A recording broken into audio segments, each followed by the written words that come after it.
তিপ্রামথা দলের নারী সংগঠন তিপ্রা উইমেন ফেডারেশন 2021 সালের 6 জুন আত্মপ্রকাশ করেছিল। সেই ধারাবাহিকতায় আজ 6 জুন 2026 সংগঠনটির পঞ্চম প্রতিষ্ঠা দিবস যথাযোগ্য মর্যাদায় পালন করা হয়। এডিসির 14 বোধজং নগর ওয়াকিনগর কেন্দ্রের লেফুঙ্গা স্থিত তিপ্রামথা দলীয় কার্যালয়ে দলীয় পতাকা উত্তোলনের মধ্য দিয়ে অনুষ্ঠানের সূচনা হয়। প্রতিষ্ঠা দিবসের অনুষ্ঠানে উপস্থিত ছিলেন স্থানীয় নেত্রী সাগরিকা দেববর্মা, কেন্দ্রীয় কমিটির নেত্রী নূপুর দেববর্মা, YTF নেতা নেলসন দেববর্মা সহ দল ও সংগঠনের অন্যান্য নেতা কর্মীরা।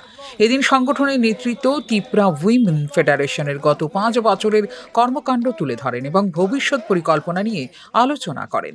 অনুষ্ঠানে বক্তারা বলেন, তিপ্রামথা দলের প্রতিষ্ঠা লগ্ন থেকেই নারী সংগঠনটি দলের প্রতিষ্ঠাতা বুবাগ্রার নেতৃত্বে জনজাতি সমাজের উন্নয়ন এবং নারীদের অধিকার রক্ষার লক্ষ্যে কাজ করে আসছে। ধন্যবাদ। আজকে আমাদের ফাউন্ডেশন ডে 5 বছর পূরণ হচ্ছে। আমরা আজকে লেফুঙ্গা পার্টি অফিসে DWF কস্টিং আয়োজন করা হচ্ছে তরফ থেকে। আমাদের তিপ্রামথার উইংস DWF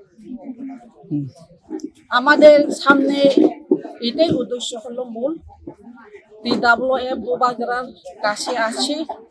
বুবাগ্রার যতটুক পারে আমরা বুবাগ্রার সঙ্গে আছি আর ভবিষ্যতেও থাকবো।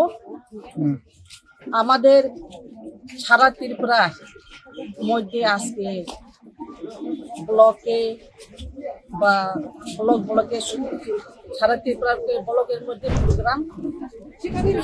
আগামী দিনেও জনজাতি মহিলাদের সামাজিক, অর্থনৈতিক ও রাজনৈতিকভাবে আরও শক্তিশালী করে তুলতে সংগঠনটি নিরলসভাবে কাজ চালিয়ে যাবে বলেও তারা আশ্বাস দেন। প্রতিষ্ঠা দিবস উপলক্ষে দলীয় কর্মী সমর্থকদের মধ্যে উৎসবের আবহ লক্ষ্য করা যায়। ফিউরো রিপোর্ট, নিউজ নাও।